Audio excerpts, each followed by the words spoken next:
Olá! No penúltimo mês do ano, seguiram normalmente as atividades na Casa de Lei sul-mato-grossense. No total, os deputados entregaram 413 proposições. Desse total, foram 27 projetos de lei, 32 requerimentos e 277 indicações.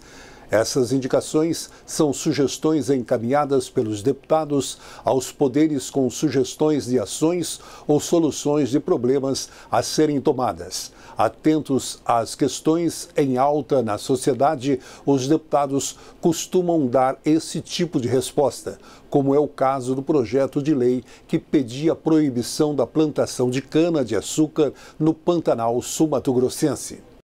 O projeto apresentado altera a Lei Estadual 328 de 1982, que atualmente já proíbe a instalação de destilaria de álcool e usinas de açúcar na área do Pantanal sul-mato-grossense, mas não prevê a proibição da plantação de cana-de-açúcar em larga escala destinada à produção do etanol no Pantanal.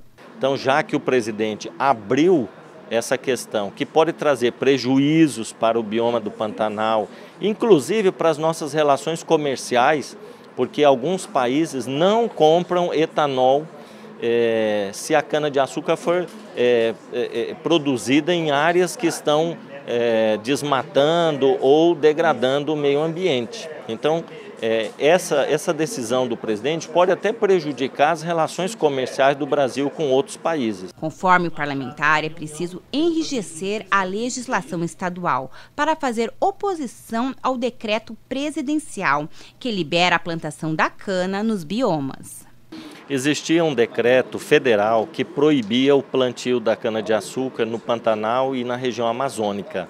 E o presidente Bolsonaro agora recentemente revogou aquele decreto, ou seja, ele está permitindo plantio de cana-de-açúcar nesses biomas que são sensíveis, como o Pantanal, por exemplo, aqui no Mato Grosso do Sul.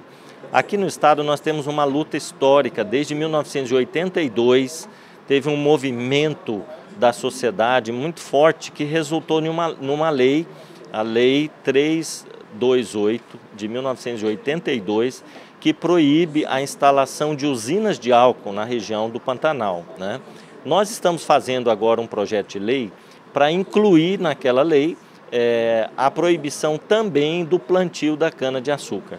E quero lembrar que uma lei estadual que defende o meio ambiente, sendo mais restritiva, ela fica valendo, né? Então o Estado ele também tem competência concorrente com a União de legislar sobre a defesa do meio ambiente. Outro projeto apresentado é de autoria do deputado João Henrique, do PL, que institui o programa CNH Social, com a finalidade de possibilitar ao cidadão o acesso gratuito aos serviços de habilitação para conduzir veículos automotores.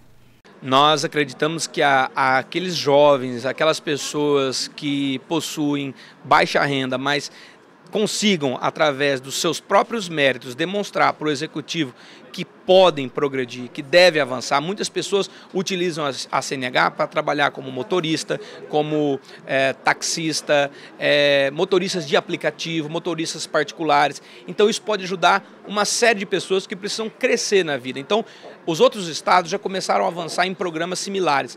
E neste nós fundamentamos, colocamos como princípio básico que o governo executivo, na adoção, na hora de escolher os critérios, as normas, deverá preferencialmente adotar a meritocracia, ou seja, você deverá ser beneficiado pelos seus méritos, pelo aquilo que você consiga na sua vida. Isso tem que ser avaliado, o seu sucesso, a sua força de vontade em crescer, em vencer. E nós estaremos aqui sempre para apoiar esse tipo de pessoa.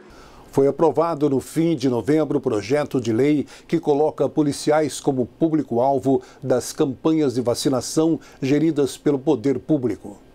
Na ordem do dia foram apreciados e aprovados 5 projetos, sendo 3 em segunda discussão. De autoria do deputado Evander Vendramini, do PP, foram aprovados 2 projetos, dentre eles um que inclui os militares e os servidores da segurança pública estadual no grupo prioritário nas campanhas públicas de vacinação. Outro projeto aprovado é de autoria do deputado Marçal Filho, do PSDB, que prevê a fixação de cartaz informando o número 188 do Centro de Valorização da Vida em locais de grande circulação de pessoas. A energia fotovoltaica tem ficado popular, inclusive no setor da suinicultura. Uma possível taxação dessa fonte de eletricidade pelo governo federal foi discutida na frente que defende o setor. A possível taxação da energia solar pela ANEEL preocupa os produtores rurais de Mato Grosso do Sul, principalmente aqueles que criam suínos. Essa preocupação foi transmitida na reunião da Frente Parlamentar para o Desenvolvimento da Suinocultura, realizada nesta tarde no plenarinho. A ANEEL agora vem com uma proposta de fazer uma tributação de 60% do valor da energia produzida nas propriedades ou nos estabelecimentos que estão produzindo energia. Tanto ele na forma fotovoltaica, quanto também na parte de geração a biogás. Então isso daí acaba inviabilizando todos os projetos, né, e trazendo, ao invés de um benefício, um malefício para todo o país, onde nós temos que produzir uma energia mais barata e veio a tecnologia para nos proporcionar isso e agora a ANEEL está querendo fazer essas taxações. O coordenador da frente, deputado Renato Câmara, do MDB, reforçou a preocupação dos produtores e explicou quais serão os encaminhamentos tomados pelo grupo.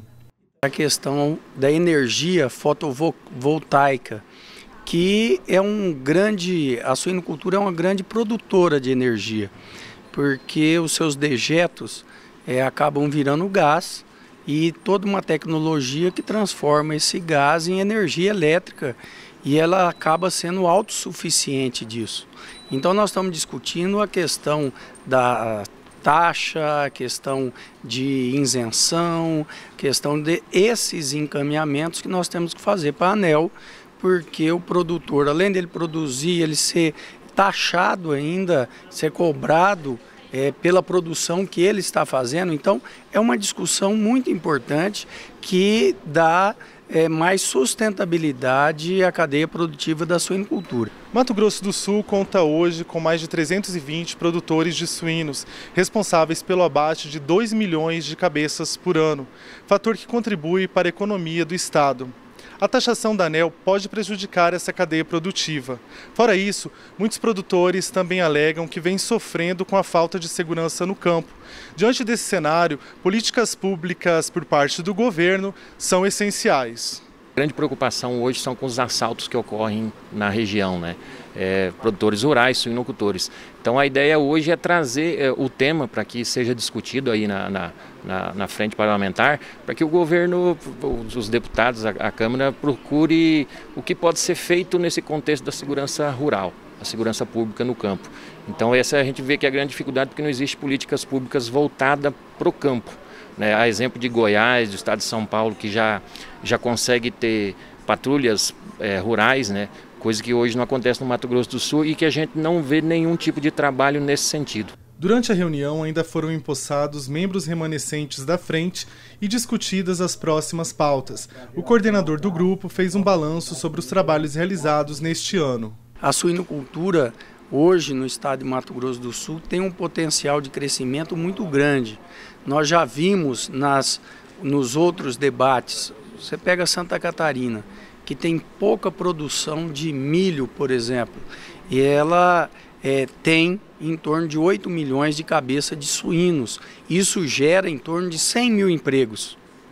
Enquanto que Mato Grosso do Sul, que tem o milho, a soja na porta da porteira, vamos se dizer, na entrada da propriedade praticamente, nós temos 1 milhão de suínos, em torno de 10 mil empregos, um pouco mais, com o avanço da suinocultura, destravando vários problemas, né, dando incentivos. Nós temos condições de chegar a Santa Catarina e ultrapassar Santa Catarina. Imagine Mato Grosso do Sul com mais 100 mil empregos. Deputados lembraram em novembro o Dia da Consciência Negra, celebrado nacionalmente em 20 de novembro. No Dia da Consciência Negra, que também faz referência à morte de Zumbi dos Palmares, líder do Quilombo dos Palmares, o deputado Cabalmi do PT relembrou a necessidade de se combater a discriminação racial e de se realizar uma sessão solene para marcar a data. Nós não teríamos como deixar passar essa data sem fazer aqui uma lembrança, uma recordação. Primeiro, que surta os reais efeitos sobre o combate ao racismo, a discriminação, a desigualdade. Nós ainda temos 35% dos negros desse país ganhando menos do que os brancos. As mulheres, infelizmente, ainda são escravizadas, na sua maioria, ganhando o menor salário.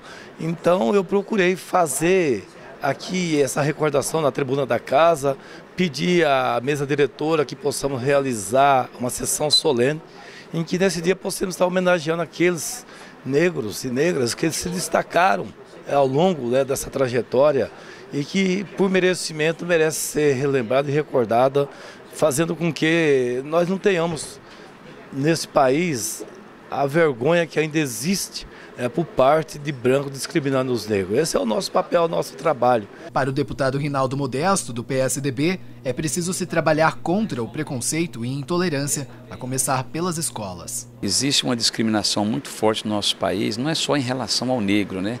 O homossexual, o evangélico, há o crime da xenofobia que acontece praticamente no nosso cotidiano em relação ao nordestino, por exemplo, ou índio, muito discriminado. Agora, o negro ainda é maior, né? Essa discriminação ainda é maior. Sabemos dos avanços que nós tivemos ao longo da história, mas é preciso que a gente trabalhe todos os dias na questão da consciência mesmo. Hoje é um dia da consciência negra em nível nacional, mas essa consciência ela tem que começar na escola. Acho que o professor tem um papel fundamental nesse aspecto de trabalhar a perspectiva da tolerância. Nós temos que ser mais tolerantes, amar as pessoas de forma incondicional. Então eu vejo assim que a escola tem um papel fundamental e é preciso que nós estejamos disseminando essa política da promoção da paz. A profissão de fisioterapeuta e de terapeuta ocupacional completa 50 anos de reconhecimento. Por isso, uma homenagem única foi entregue em novembro pela Alemes a profissionais do setor que deixaram sua marca em Mato Grosso do Sul. Para homenagear os profissionais que trabalham reabilitando vidas, a Assembleia Legislativa realizou sessão solene em comemoração aos 50 anos da regulamentação das profissões de fisioterapia e terapia ocupacional. De acordo com os registros históricos, foi no dia 13 de outubro de 1969 que um decreto-lei regulamentou as atividades desses profissionais no país. Em Mato Grosso do Sul, a história começou há 11 anos com a criação do Conselho Regional e hoje são mais de 3.300 profissionais atuando em prol de uma sociedade com mais qualidade de vida. Nós temos muitos motivos para comemorar esses 50 anos, né? Não é qualquer profissão ou quaisquer profissões que conseguem em 50 anos evoluir como a fisioterapia e a terapia ocupacional evoluíram. Nós conseguimos avançar cientificamente. A produção científica dos fisioterapeutas, por exemplo, é muito grande e representativa no mundo inteiro. Nós estamos inseridos em diferentes níveis de atenção à saúde, tanto na atenção básica, né, prevenindo doenças, promovendo saúde, até em situações de urgência e emergência. E os desafios são vários, né? Nós temos, por exemplo, uma briga muito grande, embora não seja da alçada do Conselho, contra a formação à distância na fisioterapia e na terapia ocupacional. Nós também estamos extremamente preocupados com uma nova portaria 2979 do Ministério da Saúde, que muda o financiamento da atenção básica, excluindo, né, ou pelo menos nós não vimos na portaria o NASF incluído. E, além de tudo isso, a inserção dos profissionais, maior visibilidade profissional. Nós queremos trazer para o Mato Grosso do Sul um curso de graduação em terapia ocupacional para a gente alavancar o fazer da terapia ocupacional, né, estimular a produção científica no nosso estado. Então são diversos desafios que nós temos aí ao longo de mais 50 anos. O fisioterapeuta é o profissional da área da saúde responsável por devolver a funcionalidade da pessoa, permitindo que ela viva com mais qualidade cada movimento, seja na infância, na vida adulta ou durante o envelhecimento.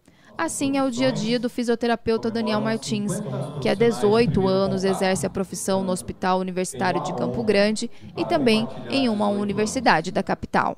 Sendo homenageado, nos faz aí repensar e refletir, né, sobre esse caminho, né, esse trajeto nosso ao longo dos anos, como docente na área de fisioterapia, como profissional na área assistencial hospitalar, né? E é uma honra receber essa homenagem. Já o terapeuta ocupacional planeja e gerencia a atenção, assistência e o cuidado às pessoas que possuem dificuldade no seu fazer cotidiano e na participação ativa na vida em sociedade. O terapeuta ocupacional Adão Santos Moreira nos contou a rotina dele em construir órteses, que são dispositivos que ajudam as pessoas a melhorar sua mobilidade. No nosso país agora eles passaram a conhecer a terapia ocupacional e eu, no meu caso, eu passei a me dedicar muito na parte de órteses, que é pacientes neurológicos graves, bebezinhos com doenças congênitas, né, aqueles bebezinhos pequenininho que já nasce tudo com sequela, com possíveis sequelas, a gente vai criando dispositivos, eu faço muitos tipos de órteses, então, e cada caso é um caso, eu falo, né? Além das órteses naturais, das órteses que a gente tem no dia a dia, a gente cria dispositivo, adaptações, tudo que for preciso e necessário para, eu falo assim, primeiro pensando na funcionalidade, para que aquele pacientinho possa ter uma vida mais funcional no futuro. É tão gratificante, é tão prazeroso estar fazendo aquilo que você ama, mas eu falo pelos pacientes, que tudo isso daí vem a reverter em benefício para os meus pacientes. Esse que é o objetivo principal de tudo, né? Eu acho que não tem nada melhor que isso. Durante a noite solene, mais de 40 profissionais foram agraciados. Um dos proponentes e coautor da resolução que criou a honraria, deputado Renato Câmara, do MDB, falou da relevância de homenagear profissionais tão importantes para o bem-estar social. É uma atividade que demonstrou ao longo desses 50 anos a sua importância, transformando vidas, salvando vidas e fazendo com que as pessoas que utilizam esses serviços de saúde possam ter uma qualidade de vida melhor. E nos seus 50 anos, a Assembleia Legislativa, então, aponta como essa resolução para homenagear aqueles que ao longo dessa história contribuíram com o seu trabalho para Mato Grosso do Sul e fizeram com o seu trabalho mudanças relevantes na vida do sul mato-grossense. Um breve intervalo. No próximo bloco, a reforma da Previdência Estadual apresentada pelo governo em novembro.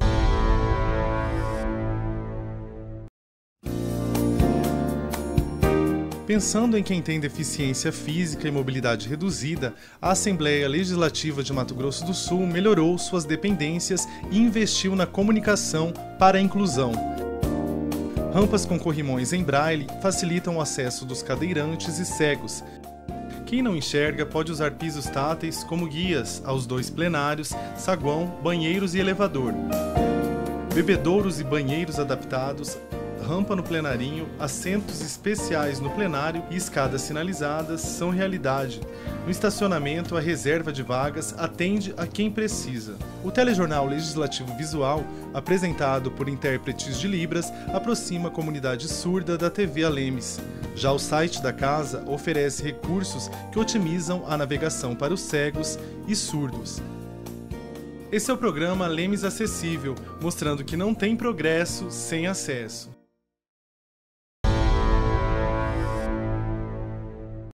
Espelhando as mudanças no INSS aprovadas pelo Congresso Nacional em 2019, o governo do estado apresentou proposta de emenda à Constituição que aplica as mesmas regras ao MS-Prev. Essa é uma das mudanças propostas pelo governo do estado, que se baseou na reforma da Previdência, aprovada e promulgada pelo Congresso Nacional, aplicável a contribuintes do INSS e servidores federais. A medida foi tomada porque, na discussão em Brasília, estados e municípios foram excluídos do projeto. Na verdade, o projeto estadual ele repete na íntegra aquilo que foi aprovado pela Câmara e pelo Senado da República. Não há alteração de uma única vírgula quanto aos critérios objetivos, né, ou subjetivos da lei. Então é uma repetição da legislação federal. É simplesmente adequando ao Mato Grosso do Sul a legislação federal. A proposta, entregue pelo Poder Executivo na manhã de terça-feira, reforça o caráter contributivo e solidário dos chamados regimes próprios de previdência, sejam estaduais ou municipais, que deverão ser únicos. As mudanças, se aprovadas, serão válidas a servidores efetivos de todos os poderes. Haverá uma idade mínima de 62 anos para mulheres e 65 para homens. Com 75 anos, a aposentadoria será compulsória. Policiais, agentes penitenciários, trabalhadores expostos a agentes nocivos e professores terão 5 anos a menos na idade mínima. A fórmula de cálculo da aposentadoria a ser utilizada pelo IMS-Prev será a mesma do INSS. Municípios e o Estado deverão criar uma previdência complementar para quem pretenda receber acima do teto do INSS, hoje em R$ 5.839,45. E os servidores farão uma contribuição relativa ao valor acima do teto. O abono de permanência para quem alcançou a idade mínima, mas optou por continuar no serviço público, será limitado ao valor da contribuição previdenciária. Mudanças também nas pensões por morte. As famílias passarão a ter uma base de 50% dos vencimentos do servidor que faleceu, acrescido de 10% por dependente até alcançar 100%. A proposta quer criar também uma contribuição compulsória pelos próximos 20 anos, caso os regimes de previdência estejam deficitários. O total de descontos no salário do servidor não poderá exceder 45%. O governo do estado justificou mudanças na legislação previdenciária em decorrência da redução da proporção de servidores ativos, inativos ou aposentados. Em 2006, a proporção era de 2 servidores ativos para cada aposentado. Hoje, ela é de 1,2 e a tendência de queda. Regras de transição foram criadas para os servidores que ingressarem no serviço público antes da vigência da reforma, caso ela seja aprovada. Uma é a regra 8595, também utilizada pelo INSS, que recebe um número anualmente até alcançar 100 pontos para mulheres e 105 para homens. Ela é a soma da idade do servidor com o tempo de contribuição. Outra é a idade mínima, de 57 anos para mulheres, com 30 anos de contribuição, e 60 anos para homens, com o mesmo tempo de contribuição. Serão exigidos 20 anos no serviço público e pelo menos 5 no cargo atual. Carreiras como a de professor, policial civil, agentes penitenciários e servidores expostos a agentes nocivos terão regras de transição diferenciadas. Para quem ingressou até 31 de dezembro de 2003, a integralidade será garantida, desde que cumpridos os requisitos de idade mínima propostos. A partir de 2004, 60% da média salarial mais 2% por ano, contados a partir dos 20 anos de serviço público. A proposta será analisada agora pela Comissão de Constituição, Justiça e Redação. O decreto que delimitava a Serra da Bodoquena expirou. E o temor de um possível embate no setor fundiário e ambiental levou uma reunião na Assembleia Legislativa que debateu as ações que podem ser tomadas localmente. Pouco mais de 76 mil hectares compõem o Parque Nacional da Serra da Bodoquena, que na Justiça enfrenta questionamentos sobre eventual redução de 80% de sua área. Em reunião da Frente Parlamentar para o Desenvolvimento das Unidades de Conservação Ambiental, foi lançada por organizações socioambientais campanha de mobilização pela preservação do Parque Nacional. É importantíssimo falar sobre os ICMS, que hoje colocam mais de quase 12 milhões e meio de reais para 4 municípios, Murtinho, Bodoquena, Jardim e Bonito. E tudo isso está em jogo quando você tem um processo judicial que tenta, obviamente, extinguir o Parque Nacional, porque se você retirar 80% de uma área extremamente sensível e importante, do ponto de vista da conservação de serviços ecossistêmicos para a região, é nele que nascem principais rios, os rios que são os grandes atrativos da região, como, por exemplo, da Prata, e com um conjunto de cavernas e espécies endêmicas, únicas, e é talvez o único conjunto de Mata Atlântica conservado hoje no Mato Grosso do Sul. Estamos aqui hoje chamando a atenção da sociedade para que, obviamente, medidas como compensação ambiental, ICMS e mecanismos sejam desenvolvidos, quer dizer, a partir daqui, mecanismos sejam pensados para resolver definitivamente a região. Os proprietários precisam ser compensados, e o parque não pode ficar à mercê de discursos de debates jurídicos e ele pode ou não extinguir num ano ou no outro. É fundamental que a Assembleia Legislativa, como representante do povo sul-mato-grossense, engaje nesse processo e participe para que a gente possa preservar e garantir cada vez mais o Parque Nacional da Serra da Bodoquena como um patrimônio dos sul-mato-grossenses e um patrimônio do Brasil. É o final de Mata Atlântica que a gente possui aqui no estado de Mato Grosso do Sul. Além disso, o turismo também é fundamental para a região e principalmente o patrimônio ambiental que existe ali vai se tornar cada vez mais importante para a manutenção do ecossistema da região. Porém, a falta de dinheiro da União para arcar com indenizações na área do parque e entraves na regularização fundiária de 40% das propriedades rurais são pontos sensíveis alvos da atuação da Frente Parlamentar, criada no ano passado pela Lemes. Apesar de ser a sua gestão ser federal, é um patrimônio sul-mato-grossense e tem o inquestionável avanço da questão da preservação dessa área, que é uma fonte de informações, de pesquisa, enfim, de produção de água até, mas tem as consequências, que é a questão dos produtores rurais que precisam ser ressarcidos. Então, diante disso, a Assembleia Legislativa está trazendo aqui para essa casa, através da Frente Parlamentar para o Desenvolvimento das Unidades de Conservação, essa discussão, onde nós possamos avançar, onde nós possamos ter encaminhamentos para solucionar os problemas dos produtores e, ao mesmo tempo, abrir as portas do parque para a sua função social, que é a pesquisa e a visitação. Quem atua junto aos produtores rurais busca celeridade na quitação das indenizações, pagas principalmente por meio de compensação de reserva legal. Para nós, produtores rurais, nós defendemos que seja feita a regularização fundiária do parque. Nós não somos contra o parque está lá, tem belezas naturais, mas nós entendemos também que o produtor rural precisa ser indenizado para se acabar com essas inseguranças jurídicas que hoje tem na região. A compensação é o caminho de se fazer essa legalização desse parque. Enquanto se aguarda uma solução para o impasse, hoje jurídico, nota técnica e campanha promovida por organizações socioambientais reforçam o potencial do Parque Nacional da Serra da Bodoquena. Essa nota, inclusive, ela foi feita em colaboração com outras instituições, né? E nela a gente aborda aí com argumentos científicos, né? Qual que é a biodiversidade conhecida do parque, a importância do parque para a manutenção dessa biodiversidade e as possíveis consequências aí de uma redução da área do parque.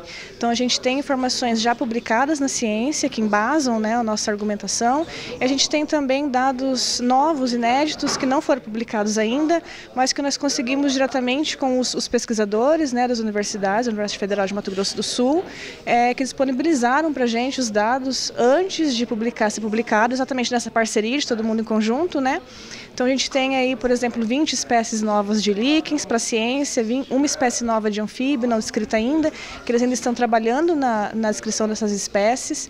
E o parque, pela dificuldade de acesso, né, aos lugares dele, a gente não conhece a real biodiversidade protegida pelo parque. Então, ele é muito maior do que está nessa nota, por exemplo. Ele é muito maior do que a gente conhece. Então, quanto mais pesquisas forem feitas no parque, quanto mais amostragens forem feitas, certamente a gente vai encontrar mais espécies importantes. A gente tem muita espécie endêmica que só ocorre no parque, espécies ameaçadas, de extinção, espécies raras. Então, tudo isso está compilado nessa nota técnica.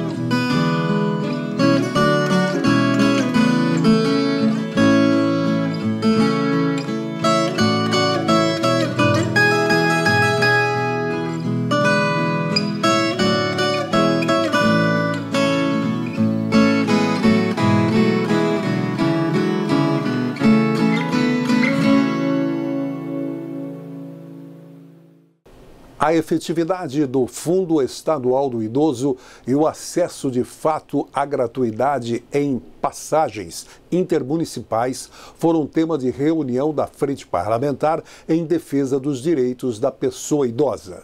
A Defensoria Pública do Estado recebeu denúncias de que 2 empresas que oferecem esses serviços de transporte não vêm cumprindo o benefício garantido por lei. Por isso, o órgão apresentou essa demanda à frente, visando garantir que o direito seja cumprido, caso se confirmem as acusações. Para se analisar se estão sendo concedidos os direitos do Estatuto do Idoso, em especial a gratuidade, prevista na lei e regulamentada por um decreto federal. A gente recebeu muitas denúncias porque a Defensoria Pública atende muitas pessoas, então vários atendimentos individuais começaram a chamar a atenção, e aí o Núcleo de Direitos Humanos, que tem uma abrangência estadual e coletiva, instaurou esses procedimentos. Na reunião também foi debatido o Fundo Estadual do Idoso, implantado há 2 anos pelo governo do estado, mas que ainda não conta com uma fonte de recursos. O coordenador da frente, deputado Renato Câmara, falou sobre o compromisso do executivo diante dessa situação e destacou alternativas para a arrecadação de verba. O Fundo Estadual do Idoso, ele precisa ser regulamentado a forma de captação de recursos. Esse é um passo importante que nós estamos discutindo aqui. A SEDAST já fez um levantamento, já foi requerido ao Tribunal de Contas esses caminhos legais para que se possa fazer então a captação de recursos para o fundo estadual. Não é só recursos públicos que vão alimentar o fundo, Nós temos várias alternativas para captar recursos, como imposto de renda, a questão judicial, quando um idoso ele sofre ou é acometido de alguma violência e o agressor tem uma penalidade financeira, o juiz pode determinar que essa penalidade financeira vá para o fundo do idoso. É necessário ter previsão orçamentária, ter recursos, ter um cofinanciamento, e esse cofinanciamento, uma parte pode ser do governo do estado, mas existe um leque de captações de recursos, como também empresas e etc. Projeto a respeito de contação de histórias por idosos em escolas e outros espaços públicos também rendeu debates na reunião realizada no plenarinho. Procuradores do Ministério Público de Mato Grosso do Sul recebem diploma de honra ao mérito legislativo alusivo aos 40 anos da Assembleia Legislativa. Uma menina de 26 anos sair daqui de Campo Grande para enfrentar esse sertão foi muito bom, sabe? O que a experiência que nós ganhamos, em decorrência disso não tem nem valor, é de tão inestimável que é. O depoimento da procuradora aposentada Irone Alves Ribeiro Barbosa, que começou sua carreira no Ministério Público há 45 anos, em Porto Murtinho, retrata uma parte dos desafios enfrentados. Você tinha que usar livros emprestados, ou então mandar buscar de São Paulo, tudo isso. A máquina era de datilografia, eu assumi uma comarca que não havia luz elétrica. Era só a luz de lampião, então você fazia as denúncias à noite, no dia seguinte você não podia se olhar no espelho, porque o seu nariz era todo cheio de fumaça de lamparina. Eu tive o prazer e a honra lá na Procuradoria de exercer uma função muito bonita de coordenador. E na época eu escolhi a Coordenadoria da Cidadania. Por quê? Porque na Coordenadoria da Cidadania eu pude visitar todo o estado, e naquela época havia uma reivindicação muito grande do SUS, dos postos de saúde. E nós, com um colega da Procuradoria da República, nós fizemos um movimento muito bonito de conscientização do poder público com relação à saúde pública, da construção de postos de saúde, de hospitais, visando a melhoria da qualidade de vida do povo. Defensores da sociedade em áreas como o combate à corrupção e para que o Estado cumpra a Constituição e suas leis, promotores e procuradores do Ministério Público foram homenageados pela Limes em decorrência dos 40 anos da instituição e seu legado na construção da cidadania em Mato Grosso do Sul. Os colegas que hoje são homenageados começaram a trabalhar nesse Estado com o início dele. Aqui nós temos homenageados que vieram do antigo Mato Grosso, né, o Mato Grosso velho. Então, com a divisão do Estado, eles vieram trabalhar nesse novo Mato Grosso do Sul pujante. E momento em que não tinha estradas, e eles falam muito isso, né, a dificuldade de irem para o interior. E hoje, né, nós temos uma evolução em que é possível você fazer um trabalho nas longínquas Sete Quedas, Porto Murtinho, Corumbá, estando aqui em Campo Grande ou estando fora de Campo Grande, com um processo eletrônico e por vezes até com atendimento distante, né? E esse trabalho que eles iniciaram lá atrás, né, hoje aqueles que estão na ativa, aqueles que estão iniciando, têm por obrigação reconhecer o caminho que esses já trilharam. Eu tenho 27 anos de Ministério Público e é a primeira vez que presencio tantos colegas juntos, tantas histórias de vida, e não há como dizer também que não há uma certa saudade a olhar no rosto dos mais antigos e relembrar alguns que não mais estão neste plano conosco. Então é um momento de relembrarmos a nossa história, celebrarmos as nossas conquistas e termos orgulho do legado que o Ministério Público deste Estado deixa ao povo de Mato Grosso do Sul.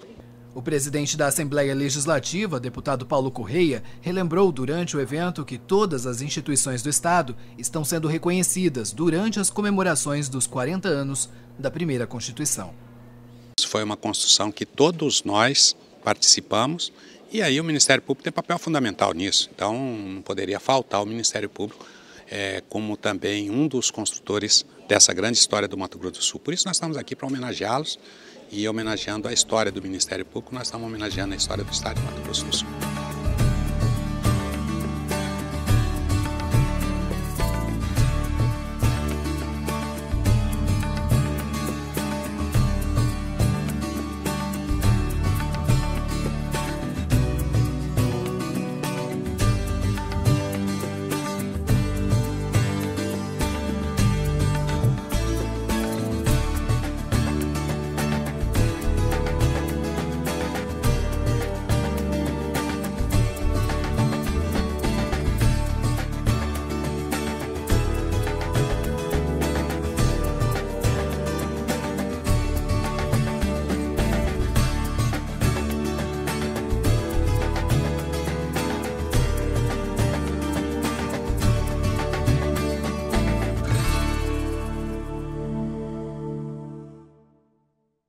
No próximo bloco, mais sessões solenes promovidas pela Assembleia alusivas aos 40 anos da Alemes. Já voltamos.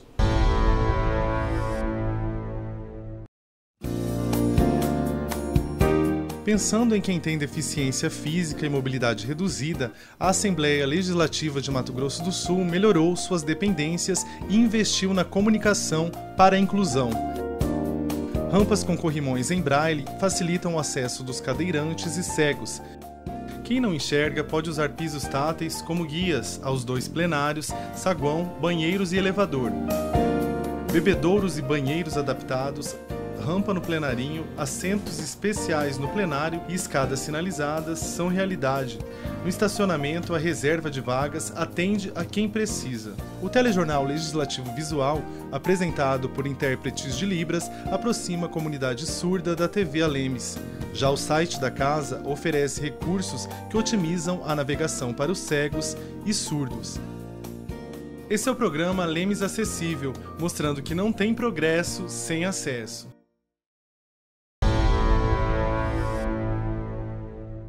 Os resultados dos trabalhos da Frente Parlamentar em defesa da assistência social foram apontados em reunião pelos componentes do grupo de trabalho, que também falaram da efetividade das ações do Sistema Único em Assistência Social ao longo de 2019. A Frente Parlamentar em Defesa da Assistência Social do Legislativo Sul-Mato-Grossense realiza sua última reunião do ano nesta terça-feira. O presidente da frente é o deputado Lídio Lopes, do Patriota, que faz uma avaliação de todo o trabalho desenvolvido em 2019.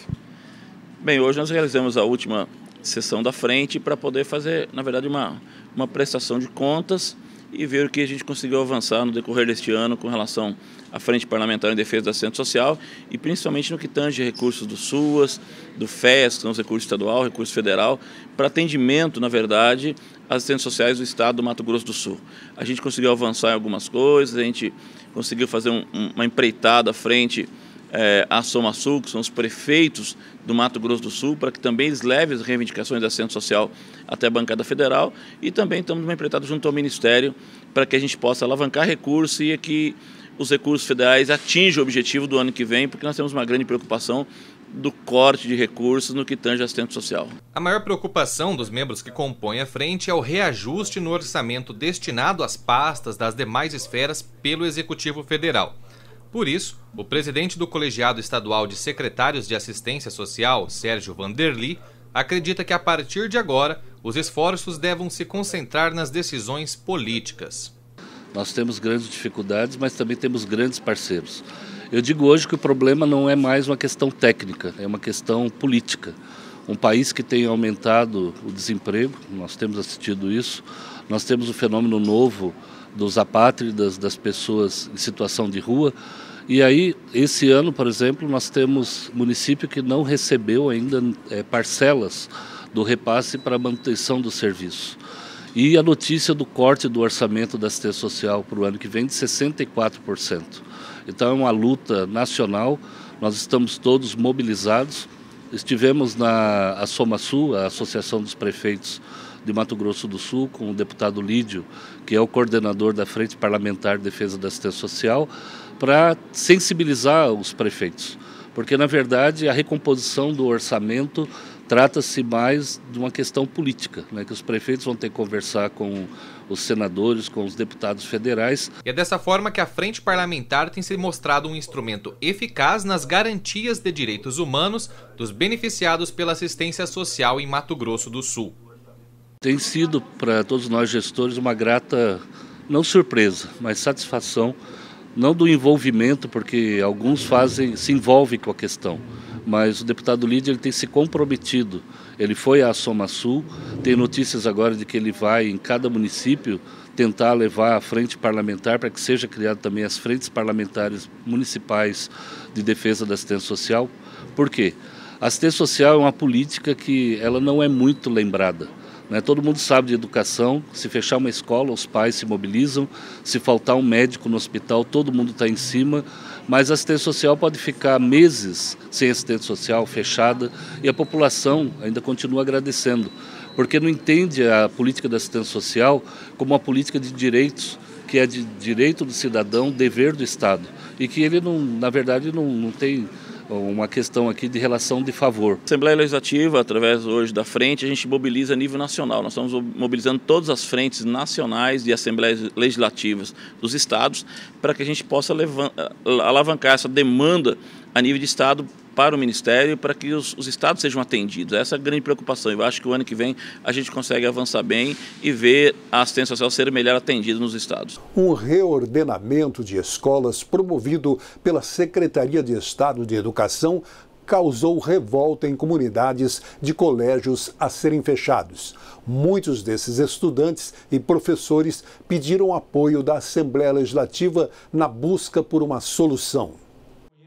Na tribuna, o deputado Neno Razuki, do PTB, defendeu a manutenção das atividades da Escola Estadual Professor Carlos Henrique Schrader, que atende 427 alunos do ensino fundamental e do ensino médio. O anúncio do fechamento e do remanejamento dos alunos para outras unidades pegou a comunidade escolar de surpresa. Nos alegado isso, a parte técnica, que foram feitos estudos via Secretaria de Educação e aonde a nossa escola não funcionaria mais em 2020. Nos assustou porque nós temos avanços dentro do processo educativo, né? Nós temos 427 alunos matriculados e frequentes, nós temos só 8 salas de aula, então o número é relativo à quantidade de salas. Nós temos alunos especiais com professores de apoio, então isso também diminui pela legislação o número de alunos possíveis dentro de sala. Nós temos a única escola da região que atende ao programa de ensino médio inovador, que é agora um programa de lei do MEC, é a única que atende o sexto tempo, aumento de carga horária.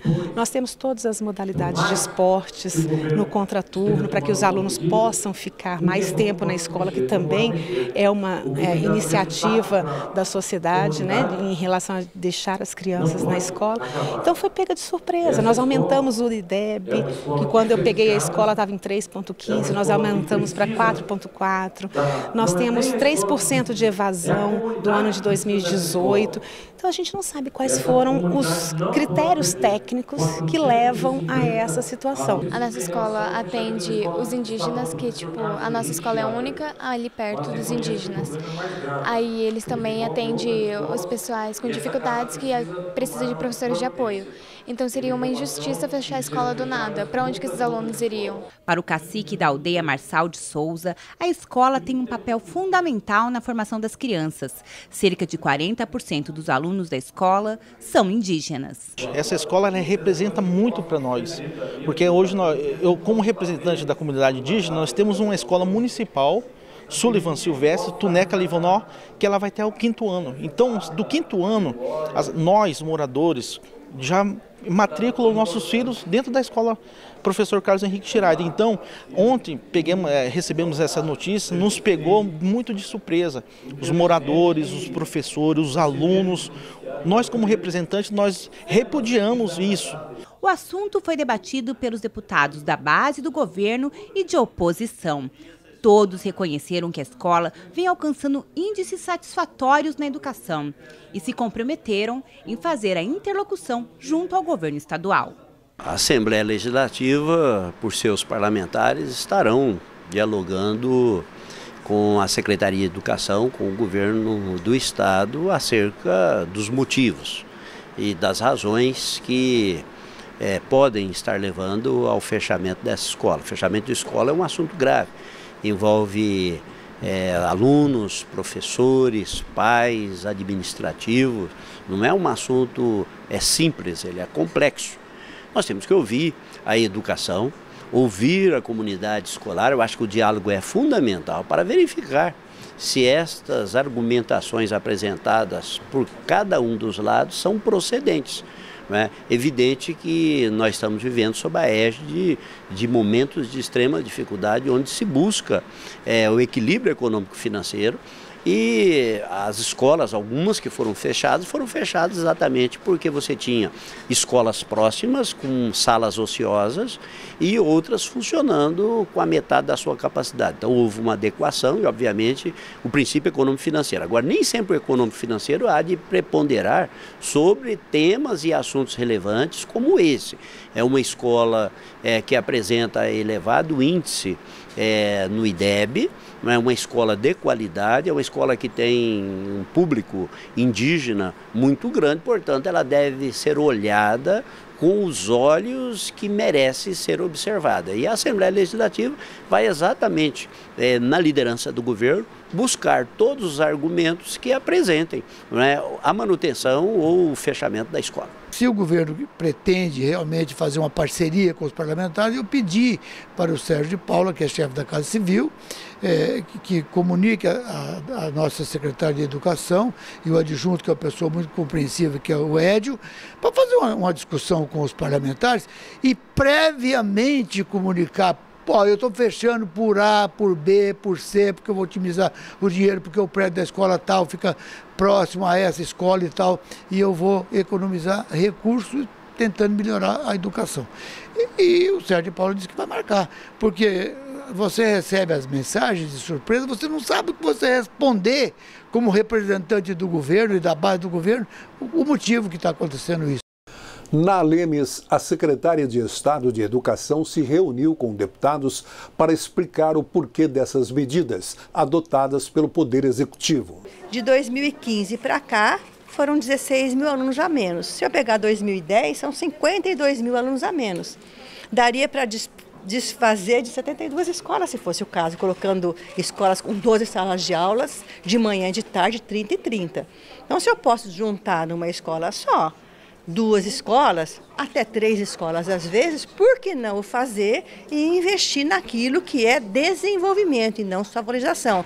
Kit robótica, computadores e etc. E laboratórios. Tá? Então, esse reordenamento, eu não estou falando em economia, estou falando assim, em otimização do recurso público. Eu tenho que gastar 25%, posso gastar assim ou assado. Eu sou gestora do recurso público que a sociedade desembolsa. Então, eu prefiro menos escolas, melhor equipada, escolas com tudo que precisa, do que ter 300 aqui, 200 ali, sendo que eu posso otimizar esse recurso. Segundo a secretária de Educação, a comunidade escolar pode ficar tranquila, pois muitas escolas passarão a ser em tempo integral, em conformidade ao Plano Estadual de Educação. Não há motivo de alarde, professor efetivo não vai perder de jeito nenhum aula, ele vai ser o primeiro a escolher numa outra escola, os alunos têm a distância para onde vão, então não é necessário ninguém esse alarde. Nós fechamos, mas ninguém falou que a gente construiu em 7 anos 7 escolas novas. Né? Ninguém perguntou, no Estado. Então nós estamos, assim, na verdade, reordenando. E que as escolas de tempo integral estão recebendo recurso para ter refeitório, para ter sala e ambiente. Então, se fala só daquilo que não está bem. E outra coisa que eu gostaria de deixar registrado, que os nossos dados, nós somos o 5º no país, que nós só subimos no IDEB, que a evasão só diminuiu. Então, nós não estamos desmantelando a escola pública, nós estamos otimizando a escola pública brasileira. O deputado Pedro Kemp, do PT, que é presidente da Comissão de Educação da Casa de Leis, disse que o reordenamento das escolas já é o caminho definido pelo governo estadual, mas pediu mais diálogo antes das tomadas de decisões junto à categoria e aos alunos. A Secretaria de Educação apresentou as suas justificativas para o fechamento das escolas. Basicamente, a justificativa é número reduzido de alunos nas escolas, a necessidade do Estado em economizar, racionalizar os gastos. O que nós questionamos, eu particularmente coloquei para a secretária, que a forma como isso está sendo feito, né? A forma como a secretaria está colocando o fechamento dessas unidades escolares é equivocada, gera insegurança, gera ansiedade nos professores, nos pais dos alunos. Se esse processo tivesse sido melhor debatido com a comunidade escolar, talvez nós não tivéssemos tantos transtornos que nós estamos recebendo aqui na Assembleia todo dia, alunos, professores, né, querendo discutir melhor. Então, eu acho que a Secretaria de Educação precisa ter uma relação mais aberta de diálogo, de negociação com a comunidade escolar, antes de falar no fechamento da escola. Defensores públicos foram outra categoria homenageada pelos parlamentares com o diploma de honra ao mérito alusivo aos 40 anos do Poder Legislativo. Prosseguindo com as comemorações alusivas aos 40 anos da Constituinte Sul-Mato-Grossense, a Assembleia Legislativa homenageou desta vez a Defensoria Pública. O diploma de mérito legislativo foi entregue pelo presidente da Casa de Leis, deputado Paulo Correia, que ressaltou a importância da assistência jurídica gratuita promovida pela instituição. O defensor público é advogado do povo. É onde a população mais carente, que não tem como custear um advogado, vai se socorrer. E o número de atendimentos é brutal, uma quantidade enorme de atendimentos, pequenas, médias e grandes ações. O defensor público presta um grande serviço. Isso foi bolado e foi criado lá atrás pelo então secretário de Justiça, hoje desembargador Cláudio Honor. Então nós estamos homenageando o governador Pedro Pedrocian, em memória, e nós estamos homenageando o desembargador Cláudio Honor porque entendeu o momento do Brasil. Naquele momento a Defensoria Pública foi a primeira a ser criada no Brasil, nós saímos na frente, né? E hoje a Defensoria Pública é motivo de orgulho do Mato Grosso do Sul, é efetivamente o advogado do povo. O Defensor Público Geral do Estado, Fábio Rombi, discursou em nome dos 42 homenageados. Ele falou sobre as expectativas futuras para o trabalho do órgão e das contribuições que o Legislativo teve para o desenvolvimento da carreira de advogado do povo. A Defensoria Pública deve muito à Assembleia Legislativa. Para começar, a própria criação do embrião da Defensoria, que foi a assistência judiciária, se deu no ano de 1982. Ali está o início nascedouro da Defensoria Pública. Devemos à Assembleia pela Constituinte em 89, porque fomos inseridos na Constituição Estadual. Devemos à Assembleia pela nossa primeira lei complementar, a Lei Orgânica da Defensoria, em 1990, depois atualizada mais recentemente no ano de 2005. Então, toda a construção legislativa da Defensoria, e foram muitos avanços nesses 37 anos, todos eles passaram pela Casa. Em troca, a Defensoria Pública já tem feito muito e fará mais ainda em prol da sociedade, como retribuição. Hoje nós divulgamos o nosso relatório de atendimento neste ano de 2019. Atendemos no estado 354.139 pessoas, o que é um atendimento muito significativo. Crescemos 8,37% em relação ao ano 2018, quando atendemos 326 mil pessoas. Então estamos devolvendo todo o apoio que a Assembleia nos deu, trabalhando para o povo de Mato Grosso do Sul. A Defensoria Pública já possui membros aposentados. É o caso de Auristela Vidal e José Cedeval de Larissa, que presidiu a associação de classe por 2 vezes.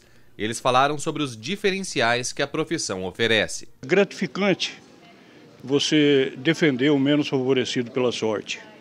É diferente da acusação e diferente do julgamento. A defesa é mais satisfatória, traz mais alegria para a gente. Para nós é uma felicidade ímpar saber que somos reconhecidos, depois de tantos anos de trabalho, pela Assembleia Legislativa, que nós galgamos aqui essas escadas, conversando com os deputados, pedindo para ajudar na nossa lei várias vezes, tivemos sempre as portas abertas e agora ter reconhecido o valor desse trabalho é muito importante. Isso é o que também pensam os defensores Francisco Bariani e Marcos Perassolo, que exerce a corregedoria da instituição. Para eles, as diversas áreas do direito em que a Defensoria atua tornam a defesa dos mais necessitados ainda mais atrativa. A Defensoria Pública, respeitando as outras carreiras jurídicas, é a carreira mais vibrante, que tem mais adrenalina. É uma carreira que de um leque, assim, a abertura é muito gostosa. Então, é muito gratificante ser defensor público. A Defensoria Pública, ela realmente atende uma gama ampla da população do nosso estado e em todas as áreas possíveis. Nós atendemos a área de família, a área de saúde e também as demandas na área civil residual, as demandas na área criminal. Enfim, a Defensoria Pública é onde eu me sinto bem, me sinto à vontade e a carreira não poderia ter escolhido outra melhor. E a grande vantagem para mim é que eu posso fazer o que eu gosto sem ter que cobrar nada por isso. Eu atendo a pessoa e já sou remunerado por isso. E posso fazer o meu trabalho da melhor forma possível também. Deputados da 1ª à 11ª legislatura também tiveram seus trabalhos lembrados ao longo dos 40 anos de Alemes. Mais uma homenagem alusiva aos 40 anos de Legislativo em Mato Grosso do Sul. Nesta noite, a Casa de Leis recebeu os ex-deputados de todas as 11 legislaturas para relembrar as suas principais conquistas aos cidadãos do nosso estado. Presidida pelo deputado Eduardo Rocha, que ocupa a 1ª vice-presidência do Legislativo, o evento foi marcado pelas mais variadas lembranças. Uma das mais significativas, sem dúvidas, foi trazida por Gandhi Jamil, que falou sobre a transferência da sede da Assembleia ao Palácio Guaicurus. Quando eu fui eleito presidente da Assembleia, até então, a Assembleia era na Missão Salesiana, em frente à Praça do Rádio Clube, e nesse exercício de 2 anos de mandato da presidência, nós conseguimos, junto com o ex-governador Wilson Barbosa Martins, concluirmos as obras desse prédio e transferirmos para cá. Prédio esse que foi inaugurado por nós e pelos deputados da ocasião. Outro fato histórico celebrado durante a noite foi a promulgação da 2ª Constituinte Sul-Mato-Grossense em 1989. À época, coube ao deputado Ricardo Baixa a relatoria de tão importante documento para a nossa história. O Brasil havia elaborado a sua Constituição em 88 e nós precisávamos nos estados fazer constituições estaduais. Então, nesse contexto, nós fizemos aqui a nossa Constituição, um trabalhão danado. Nós trabalhávamos aqui até 2, 3 horas da manhã, tentando cumprir prazos e foi a montagem. Nós não tínhamos praticamente um sistema de informática naquela época, a coisa era mais ou menos no braço, né? E compatibilizar e fazer com que as propostas fossem aprovadas e sofrer as pressões das corporações que no final das contas acabaram influindo de maneira forte na Constituição, tanto na Constituição Federal quanto nas estaduais. Esse foi um trabalho hercúleo e nós tivemos orgulho de fazer parte dele. O ex-presidente da Casa de Leis, Jonathan Barbosa, também contribuiu para o crescimento de Mato Grosso do Sul. Para ele, este desenvolvimento não deve cessar tão breve. É o que também acredita o ex-deputado Antônio Carlos Arroio. O Mato Grosso do Sul está entre os estados que mais atende e responde pelo que deve fazer. Quero aqui cumprimentar aos colegas que juntos tivemos aqui para festejar esses 40 anos e dizer que a vida continua e esse legislativo merece cada vez mais ser sempre o forte do nosso estado. Mato Grosso do Sul tinha e tem um potencial enorme. E ao longo desses 40 anos, muito se evoluiu. Muitas coisas foram executadas, a infraestrutura foi implementada, mas ainda tem muito a se fazer. E com certeza, a hora que nós tivermos tecnologicamente um estado evoluído, nós seremos o celeiro do Brasil entre os maiores produtores que hoje já somos, né, de proteína animal, de grãos. Eu acho que o estado tem tudo para ser um estado de ponta, um estado de qualidade de vida muito boa e, sem dúvida nenhuma, um dos primeiros estados do país. E para manter aberto esse diálogo com o passado, nada melhor do que os atuais parlamentares falarem sobre essa gloriosa trajetória. Antônio Vaz, em seu primeiro mandato, e Coronel Davi, em seu segundo, falaram sobre o aprendizado da noite. Estava conversando agora com os deputados das legislaturas anteriores, desde o começo, e estou aprendendo muita coisa com eles. E é mais do que merecido para eles, né? Esse prêmio para eles, porque quantos serviços prestados, quantas coisas boas eles trouxeram para o nosso estado, ajudando o nosso estado, contribuindo com o nosso estado. E essa medalha aí é bem-vinda, né, no dia de hoje. Fico muito feliz de poder contribuir com esse estado que é tão importante para o nosso país. Nós vivemos no Estado democrático de direito, onde o Poder Legislativo é peça preponderante para que isso continue acontecendo. O Poder Legislativo dá a sua contribuição, onde tem os representantes eleitos pelo povo, e esses representantes têm que estar comprometidos com aquelas pautas que são importantes para a nossa sociedade.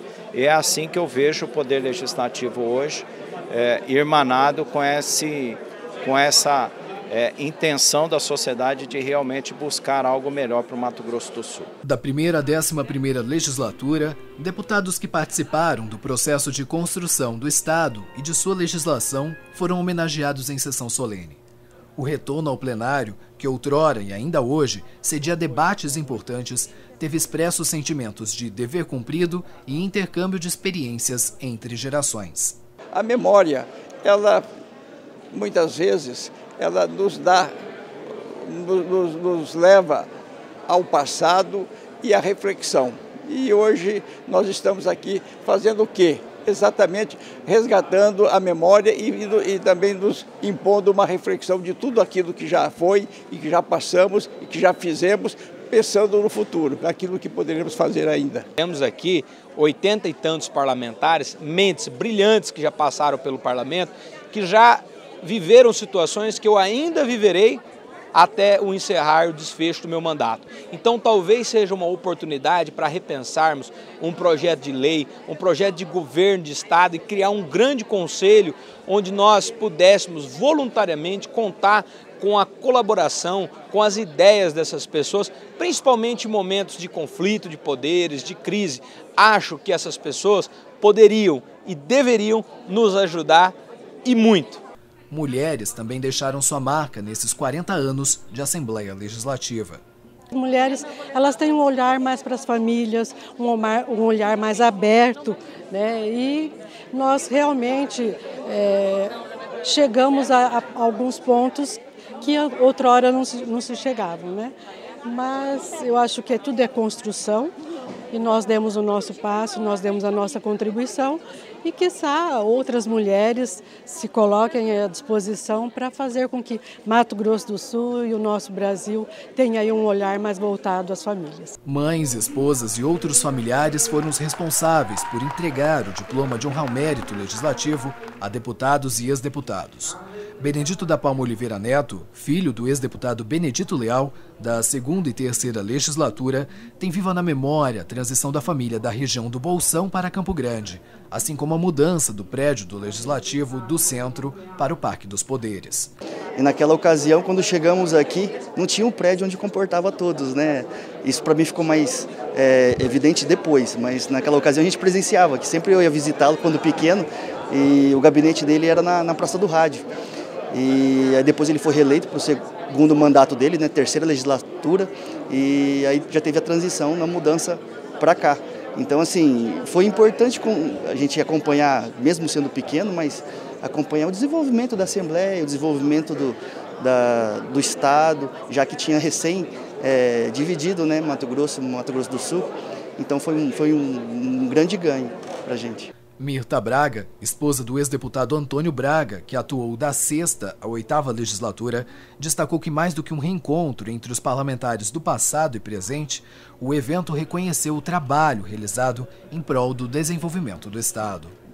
Um momento de rever amigos é importante e um momento de relembrar tudo que foi feito, que foi trabalhado, que todas as pessoas que passaram por aqui deixaram uma marca. É importante isso. Eu achei assim, um gesto muito simpático, muito bonito mesmo da Assembleia fazer uma homenagem, né? Principalmente porque a gente tem passado correndo na vida e vai esquecendo coisas. Muito importante. Eu gostei muito do momento especial. Fica por aqui esta edição do Jornal Parlamentar com o resumo da semana. Estas e outras reportagens podem ser conferidas no YouTube da Assembleia Legislativa de Mato Grosso do Sul, com acesso disponível por meio do QR Code que aparece agora em sua tela. Siga acompanhando aqui no canal 9 da NET a nossa programação e também as nossas mídias sociais. Até mais.